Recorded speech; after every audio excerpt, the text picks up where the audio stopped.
and welcome to Movies, Films, and Flicks. I am Mark Hoffmeyer, and joining me is a man that has been throwing bread incessantly since watching Spider-Man No Way Home. It's Norbert Morvan. This would be a cool way to die, Hoffmeyer. Elena's so great. Man, look, in all of the baton passing that the MCU's been doing since, all the major people are getting old, she's one of my favorite characters. Yeah. She's so good.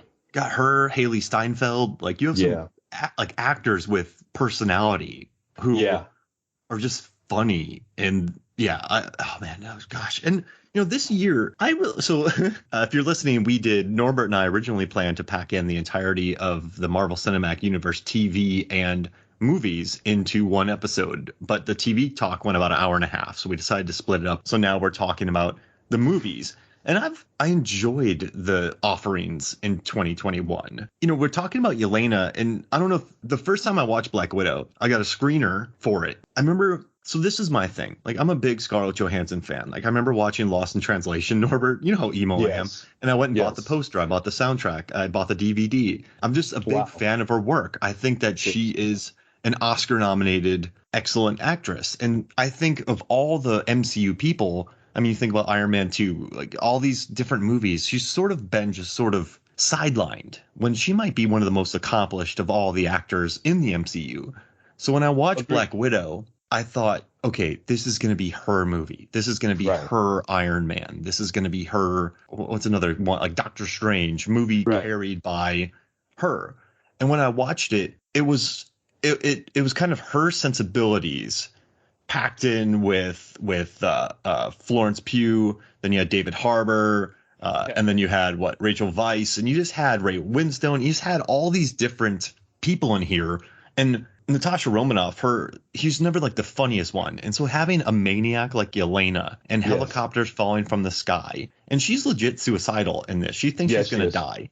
You have Alexei snapping arms, and so I was a little disappointed because I wanted it to be Scarlet Black Widow story. But then I started thinking about it, and I'm always complaining about how people let their expectations wreck movies for them.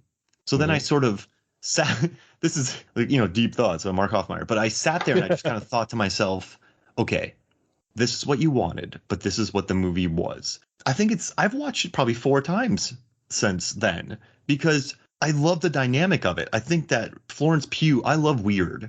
And she's suicidal odd in this. She's a weirdo. Odd. Yeah. And she's odd and she's ready to die.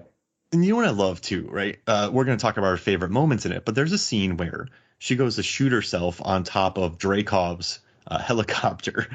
Yeah. And what I like, she shoots herself on top of here. There's no superhero landing, Norbert. She thuds. She thuds on it. So she's just kind of this, I wouldn't say she's the most graceful. She's just sort of like a maniac killing machine. And I love that about the character. One thing I want to bring up to you is I was talking to somebody, DJ Valentine of Simplistic Reviews. He talked about the final fight of Captain America Civil War with me. And he talked about how Alexei's character, the one thing that's interesting, like David Harbour's character has no arc in this movie. None He doesn't sacrifice himself. He doesn't become a better person. Nope. I mean, is that necessary? Like, should he have been the one who should he have died sacrificing himself? Do they just like having him around? I think either way, I love it. I think they were just trying to shoehorn yet another old school background kind of D-list Marvel villain into the movie because she's Yelena totally just says, you're just the Crimson Dynamo, and Crimson Dynamo is an old school Iron Man villain.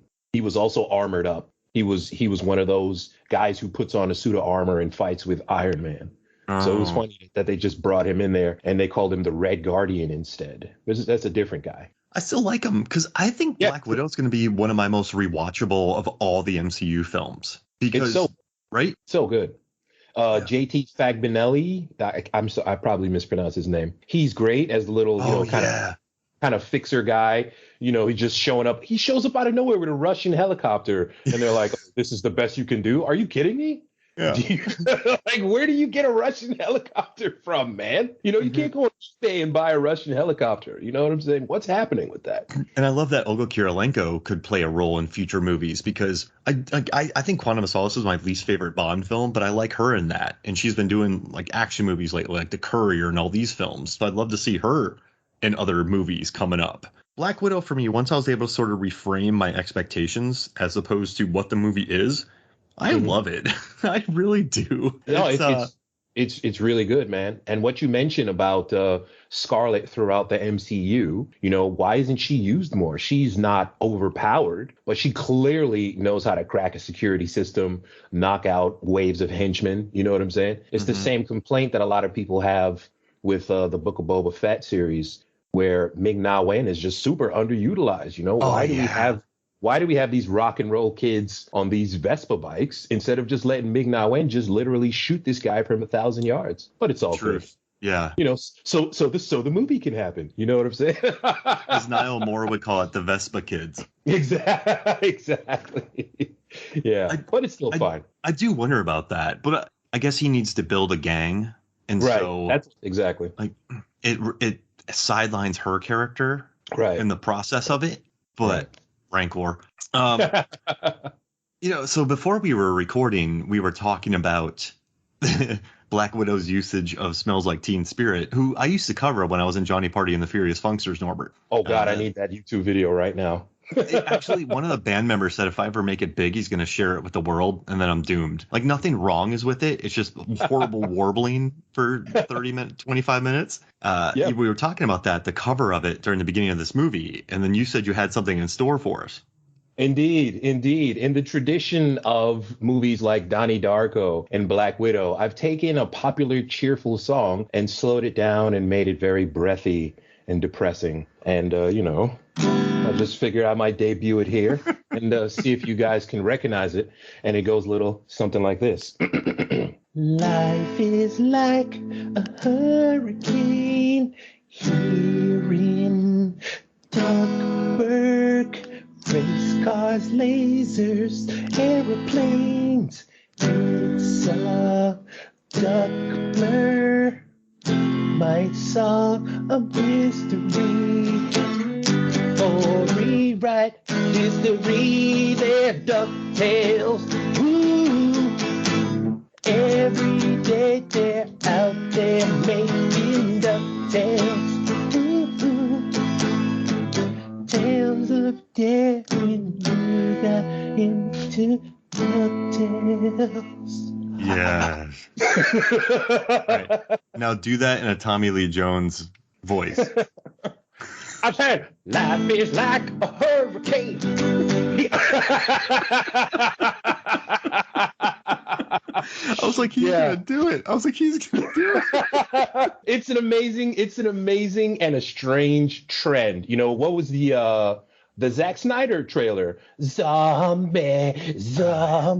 And so they take that song about a child being murdered during the IRA revolution, and it's like, oh, you know what would be great? Let's put it in a zombie movie because it says zombie, and just the point has gone completely over your head. At least the Immigrant Song by Karen O. At least that rocked. That wasn't like she wasn't singing it very moodily. Norbert, what's the most messed up song that actually has Don't Go Chasing Waterfalls, super emo? This Teen Spirit thing, this was really weird because this is a song, Smells Like Teen Spirit. It's a song, about just the banality of trends and fame. And they just take it, I'm so depressed. Let's not do that anymore, man.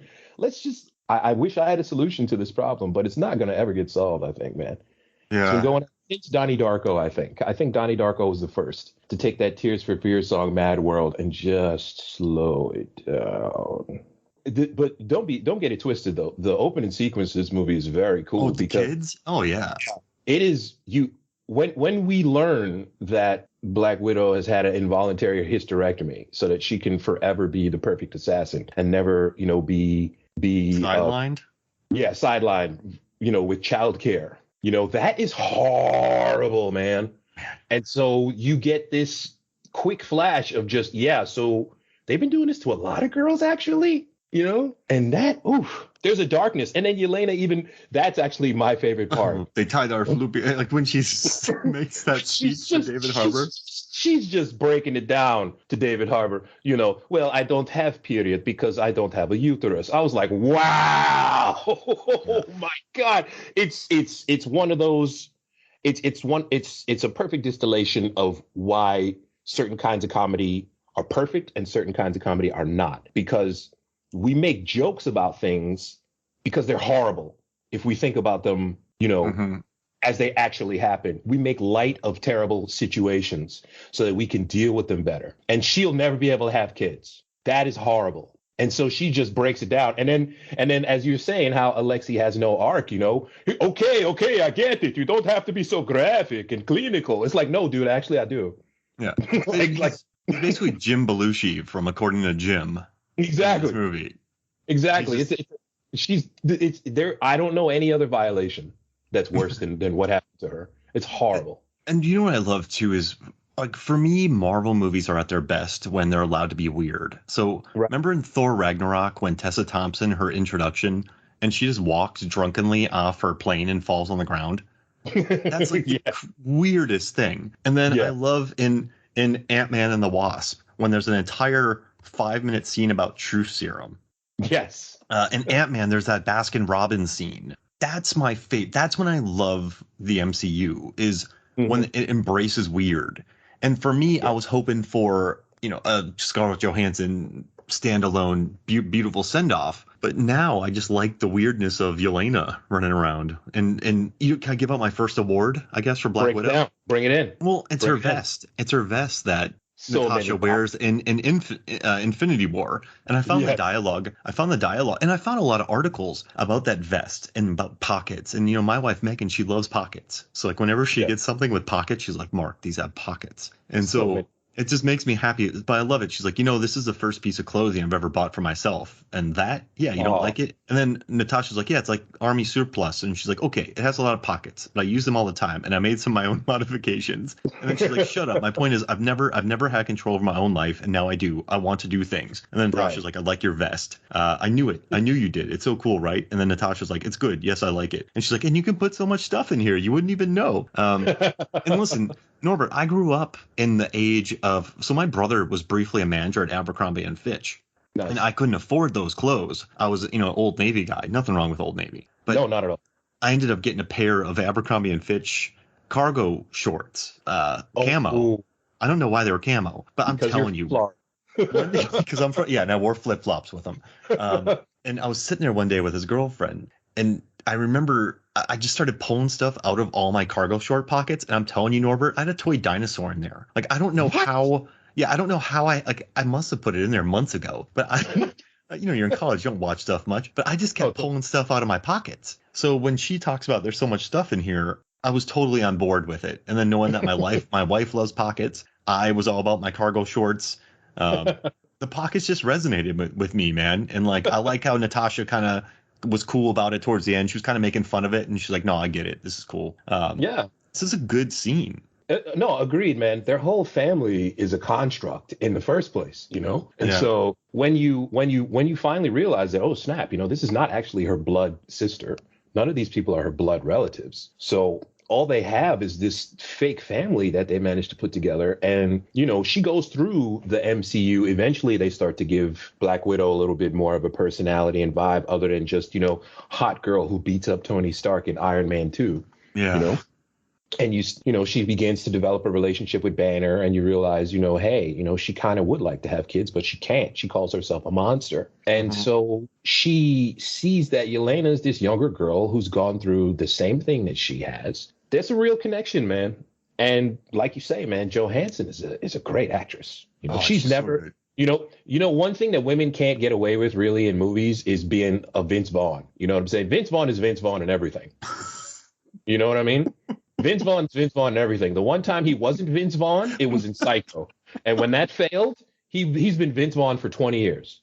Period. Point blank. Scarlett Johansson has mad range.